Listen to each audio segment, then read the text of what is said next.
Thanks for tuning back in once again to the original Queen Ahmadiyyah Shakur show. Also, thanks to those of you tuned in on the Queen Ahmadiyyah Shakur TV show. I'm your host, Queen Ahmadiyyah Shakur, and this is the first dose of your daily vitamin. Okay, so listen to this. All right, now, there has been outrage erupting over in Nigeria after the stoning of a man whom they claim committed blasphemy. They said a mob took the man's life by stoning. And so a man was stoned to death after being accused of blasphemy in Northwest Virginia. Okay, according to authorities and activists, they said the outrage was sparked on Monday from rights groups worried about what they had said were growing threats to religious freedom in the region. Now, Usman Buddha, who was a butcher, was killed on Sunday at Sokoto's state's Gwandu district after he allegedly blasphemed the Holy Prophet Muhammad during an argument with another trader in the marketplace. This is according to police spokesman Ahmad Rufa. Okay, this is what he said in a statement Sunday night. They say local residents shared videos that appeared to be from the scene showing a large crowd that included children pelting stones at Buddha on the floor as they cursed him. So Rufai said a police team was deployed in the area, but when they arrived, the mob escaped the scene and left the victim unconscious. He was later declared dead at Usmano Defadio teaching hospital in Sokoyo, Rufai, or according to Rufai. Now, the killing was the latest attack. Okay, the latest attack, rights campaigners have said, threatens religious freedoms in Nigeria's predominantly Muslim northern region.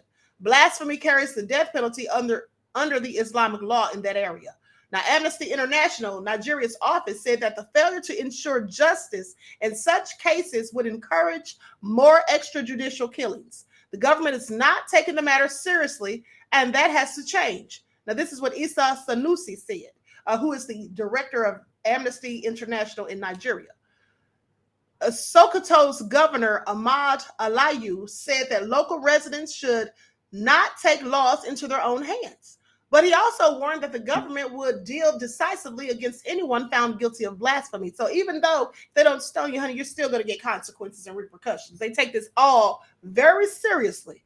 So Sokoto's people have so much respect and regard for Prophet Muhammad, hence the need for all the residents to respect and protect his dignity and personality.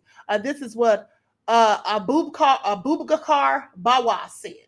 Now, many of those accused of blasphemy never make it to court or for a trial because last year a student in Sokoto was beaten and burnt to death for alleged blasphemy, while a man was killed and set ablaze for the same reason in the capital city of Abuja, also in the northern region. Hey, let me tell you something. This is why I could not live there.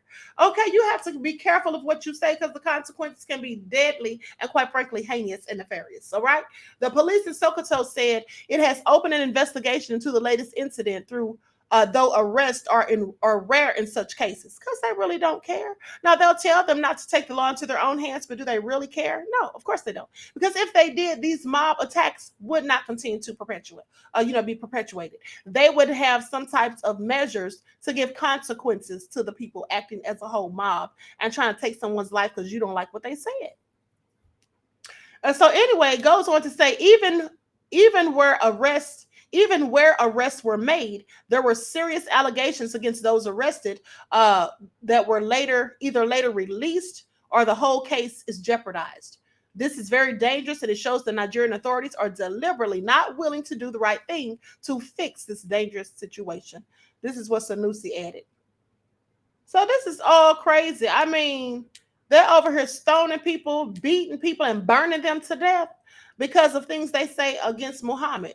What if they're not Muslim? Now, I understand that most of the people there are Muslim, but what if some of the people aren't? They're not supposed to speak about their own religion? I have questions. This is all crazy. So anyway, and they also said in another report that the student that was beaten and burnt to death, this happened on a Thursday in May. This happened by fellow students in northwestern Nigeria after she was accused of making blasphemous social media posts.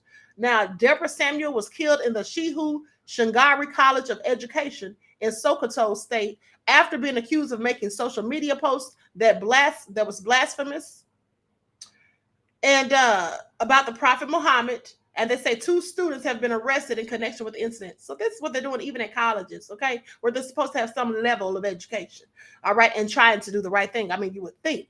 Now, authorities also closed the school indefinitely in a bid to calm frayed nerves in that part of Nigeria, where residents have in the past violently reacted to actions from comments deemed anti-Islamic.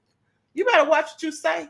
Okay, you better watch what you say when you go over to some of these African countries, honey. Not only watch what you say, watch what you do. Because please don't let them go over there and find out you're LGBTQ. Because we already know how they get down with that over there in Ghana. So you have to be careful. Okay, you can go over there and get a life sentence just for being your true, authentic self, or you can go over there and get deleted for saying something against their religion.